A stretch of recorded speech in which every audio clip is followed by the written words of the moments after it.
पुणे के पौष कांड में बड़ा अपडेट। क्या बेटे को बचाने की कोशिश है? आरोपी के पिता के बयान ने सबको चौंकाया। जी हाँ, ना यहाँ जॉली एलएलबी के अरशद वारसी हैं और ना ही सौरभ शुक्ला। पुणे के पौष कांड को देखकर तो ऐसा लग रहा है मानो रियल लाइफ वाली फिल्म जॉली एलएलबी हम असल जिंदगी में देख रहे हैं। अब इस केस में जो ट्विस्ट आया है उससे केस और उलझ गया है। असल में इस मामले में फैमिली ड्राइवर की एंट्री भी अब हो गई है। साफ है कि इस केस में अब नई दुश्वारियां खड़ी होंगी। पुणे में हुआ पौष कांड देखते ही देखते पूरे देश की नजर में आ पड़ा। अब सवाल उठ रहे हैं कि कैसे माँ बाप अपने बच्चों की जिद को पूरा करने के लिए औरों की जान को खतरे में डाल देते हैं। वहीं पुणे पौष कांड में अब चौंकाने वाला खुलासा हुआ है, क्योंकि अब ये दावा किया जा रहा है कि जिस वक्त ये हादसा हुआ उस वक्त गाड़ी की स्टीयरिंग विशाल अग्रवाल के बेटे के हाथ में नहीं बल्कि गाड़ी को उनका ड्राइवर चला रहा था। पुणे के पौष कांड में आए इस नए मोड़ ने सबको हिला कर रख दिया। आरोपी के पिता ने जो दावा किया वो हैरान करने वाला है। विशाल अग्रवाल के मुताबिक जब हादसा हुआ तो कार नाबालिग लड़का नहीं बल्कि उनका ड्राइवर चला रहा था। इस नए एंगल के बाद पुलिस भी हैरान है, क्योंकि मौके से नाबालिग को पकड़ा गया था, उसे पीटा भी गया था।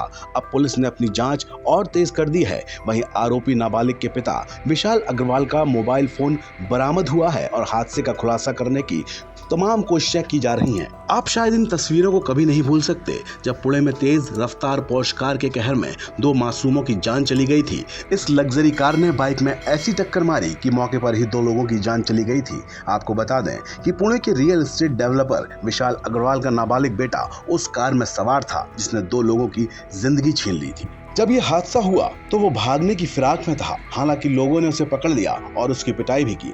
एक दिन पहले ही पुणे की एक अदालत ने उसकी जमानत रद्द करते हुए उसे जुवेनाइल सेंटर भेजने का आदेश दिया था। वहीं विशाल अग्रवाल के अंडरवर्ल्ड कनेक्शन का भी खुलासा हुआ है। बताया जा रहा है कि छोटा राजन से उनके संबंध हैं। हालांकि मामले में जो नई अपडेट सामने आई है वो काफी हैरान करने वाली है। सभी हैरान हैं कि फैमिली ड्राइवर जो कथित तौर पर उस हादसे की रात पौष कार चला रहा था उससे पुलिस फिर से पूछताछ कर रही है। अब जिस फैमिली ड्राइवर के कार चलाने की बात हो रही है, पुलिस ने गुरुवार को उसे हिरासत में लिया और फिर से पूछताछ की।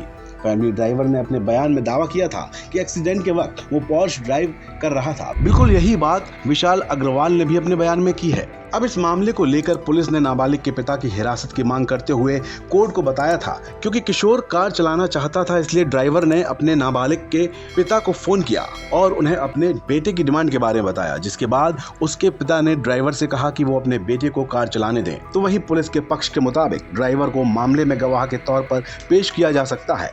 इस बीच अब पुलिस उस पूरे रास्ते के सीसीटीवी फुटेज को खंगालने में जुटी हुई है, जहां से कार गुजरी थी, जहां ड्राइवर कार चला रहा था और जहां ये आरोपी नाबालिग कार चला रहा था। पुलिस आवाज से कोसी रेस्टोरेंट, फिर ब्लैक क्लब और वहां से दुर्घटना स्थल तक ये देखने के लिए सीसीटीवी चेक कर रही है कि कार कौन चला रहा था। इस पूरे कांड में रोज नए खुलासे हो रहे हैं, लेकिन सबसे बड़ा सवाल यही है कि क्या अपनी लग्जरी लाइफ और अय्याशी के लिए मासूमों को रौंदना कितना लाजमी है? ऐसे में सजा किसको मिलनी चाहिए, उस मासूम बच्चे को या फिर उसके पिता को जिसने अपने बेटे की जिद के आगे कानून को भी ताक पर रख दिया? अब यहाँ बात चाहे दिल्ली के 3 दशक पुराने BMW केस की हो, फिल्मी सितारे सलमान खान के साथ हिट एंड रन केस की हो या फिर जैसिका लाल की, सभी मामलों में जब तक मीडिया ने आवाज नहीं उठाई तब तक मामले में गुनहगार हमेशा अपनी चालाकियों से बच जाते हैं। ऐसे में सवाल उठता है कि कैसे अमीरजादे बेफिक्र होकर कानून को ताक पर रख अपने शौक के चक्कर में गुनहगार बन जाते हैं। आपको हमारी ये रिपोर्ट कैसी लगी इसे कमेंट बॉक्स में जरूर बताएं और ऐसी ही अन्य खबरों से अपडेट रहने के लिए